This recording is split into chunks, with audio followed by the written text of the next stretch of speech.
This is the story of the time when Red Bull advisor HELMUT MARKO and Formula One world champion Nikki Lauda went head-to-head on the iconic Nurburgring in underpowered Formula Vees long before either were household names in the Formula One community. At the time, both were young, ambitious racers from Austria with dreams of making it to the peak of motorsports and everything to prove. Lauda had started his motorsports racing career in a Mini, but quickly switched over to Formula V as the series grew in popularity across Europe. Marko caught the racing bug after him and future F1 world champion Jochen Rindt failed their university entrance exams, and instead of going home to break the news to their families, decided to visit the 1961 Nurburgring Grand Prix instead.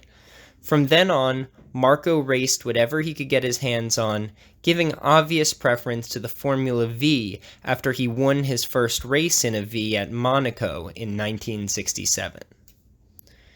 Through the late 60s, the competitiveness of the European Formula V field had continued to expand.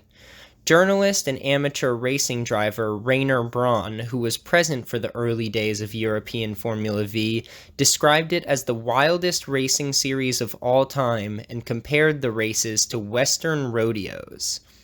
Of the drivers in these Wild West-style races, Brauns explained that the Austrians were in another league from everyone else. They would bump and push and drive into each other's cars. One common dirty trick in the era consisted of a driver getting up into the slipstream of another car on a long straight, getting as close as possible to the back of the exposed gearbox and giving it a light bump, knocking the car briefly out of gear. Now before I continue the story, I quickly want to ask that if you enjoy this video, please throw us a like and give us a subscribe, and let me know what you think in the comments. Now back to the episode. The cars featured in these races came from a variety of manufacturers. However, in the European races, two brands seemed to leap out past the rest: Austro V and Kaimann. Austro V's were produced by Porsche Salzburg, while the Kaimann was designed by Kurt Bergmann of Vienna. HELMUT MARKO preferred driving the Austro V, while Nikki Lauda drove a Kaimann.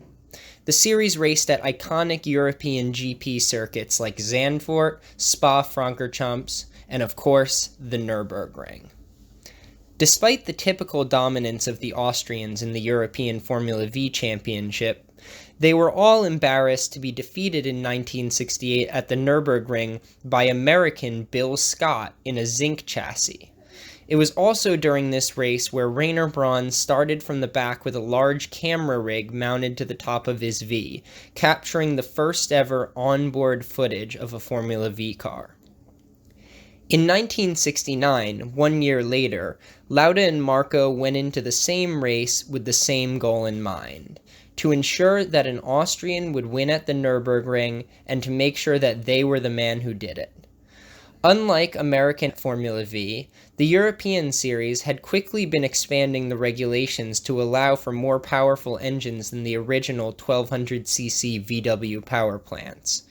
By 1969, the Formula V had nearly 80 horsepower, and it was clear that a Formula V would break the 10-minute mark on the Nürburgring for the first time. To add pressure, both drivers were aware of the presence of F1 scouts in the audience at the race. Lauda was the first to cross the mark in free practice, setting a 9-minute 58.9 seconds, with Marko just a few seconds behind. However, once the race came about, circumstances changed. Observers described a tooth-and-nail fight for the whole 5 laps around the ring, with Lauda and Marko following each other like a shadow and not letting the other out of sight for 1 second. Ultimately, Marko would prevail, winning the race by 15 seconds and setting the fastest lap of 9 minutes 51.7 seconds on the last lap of the race. Braun, who attended the award ceremony after, described the atmosphere as icy and recalled Lauda complaining bitterly of Marko that he brutally pushed him into the grass on the straight. Whatever truly happened cannot be known for sure, but the outcome remained and Marko retained first place ahead of Lauda. Despite their intense battling, 2 years later, both drivers would be given their chance in F1, making their debut at the Ring, Marko for BRM and Lauda for March. Of course, from this point, the two drivers would then have slightly different paths. Marko would not even race in one full season of F1 before a rock flew through his visor at the 1972 French Grand Prix, damaging his eye and ending his career as a racing driver permanently. He then went on to work as a manager for Austrian drivers Gerhard Berger and Karl Wendlinger before setting up RSM Marko in 1989, the Formula 3 team which would then become the Red Bull Junior team in 1999.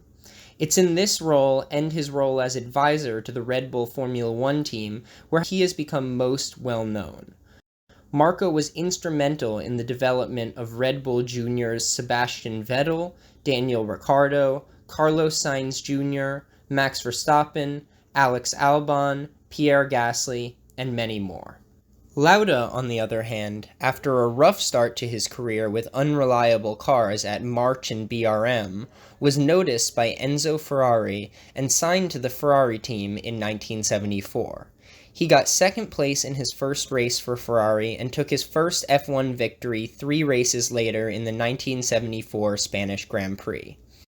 In 1975, he would win the World Championship, and in 1976, he was on track for a second consecutive championship when his iconic crash at the Nurburgring allowed British rival James Hunt to catch up in the standings.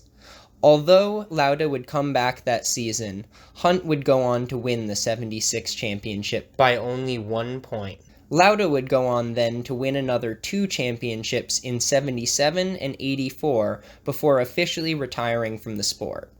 After F1, Nikki focused on his investments in the airline industry while also briefly serving as team principal for Jaguar F1 in 2001.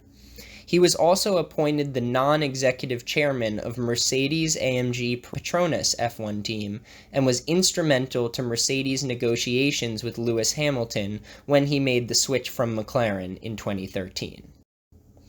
Despite their different career paths, both these legends of motorsport got their starts in the iconic Formula V. It brings a smile to my face to imagine a young Helmut Marko and Niki Lauda pushing and shoving each other around the Nurburgring in underpowered single-seaters. No aero, no major differences in car, just driver-on-driver battle at one of the toughest tracks in the world. I hope this video inspires you to go out and try a Formula V for yourself. It is still one of the most affordable forms of entry-level motorsports around, and with minimal investment you can join the long history of drivers who began their racing career in a Formula V. If you want to learn more about Formula V, or if you want to follow my progress as I restore and race my 1975 Caldwell D13 Formula V car, I would ask you to please subscribe to J. Kahlo Racing. Thank you so much for watching, and I hope you have a wonderful rest of your day.